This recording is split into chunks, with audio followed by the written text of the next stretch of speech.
మూసీ ప్రాంతంలోని ఇళ్లను తొలగించాల్సిన అవసరం ఉందన్నారు ఖైరతాబాద్ ఎమ్మెల్యే దానం నాగేందర్. అందులో నివాసం ఉండడం ఎప్పటికైనా ప్రమాదకరమే అన్నారు. అయితే దీనికి కౌంటర్ ఇచ్చారు మాజీ మంత్రి హరీష్ రావు. మూసీ మీద మనం తీయాల్సిన అవసరం ఉంది. ఎందుకంటే నాకు తెలుసు చిన్నగా ఉన్నప్పుడు మేము మూసీ అప్పుడు నది గండిపేట కట్ట తెగినప్పుడు మన RTC bus depot Gowliguda bus depot మొత్తం మునిగిపోయి బస్సులు మొత్తం మునిగిపోతే ఆ మూసీ మీద ఉన్న అందరు కొట్టుకుపోయారు. చాలామంది ప్రాణ నష్టం జరిగింది. ఎంతోమంది నష్టం జరిగింది, ప్రాణ నష్టం జరిగింది. కాబట్టి ఆ మూసీ మీద ఉన్న వరకు మనం కౌన్సిలింగ్ చేసి వాళ్ళకు ప్రత్యామ్నాయంగా చూపించాల్సిన అవసరం ఉంది.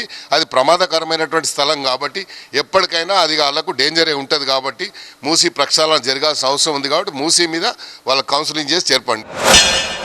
సుందరీకరణ, మూసీ సుందరీకరణ పేరు మీద 1,50,000 కోట్లు ఖర్చు పెట్టా అంటే ఇది అయ్యే పనా? పైసలు నువ్వు ముందు 1,00,000 కోట్లు డిపాజిట్ చేయి, 1,00,000 కోట్లు డిపాజిట్ చేయి. పైసలు లేవు కానీ పేదోళ్ళ ఇండ్లు కూడా కొట్టగట. ఈ కట్టుకున్న పేదోళ్ళ ఇండ్లకేమో నంబర్లు వేస్తున్నావు.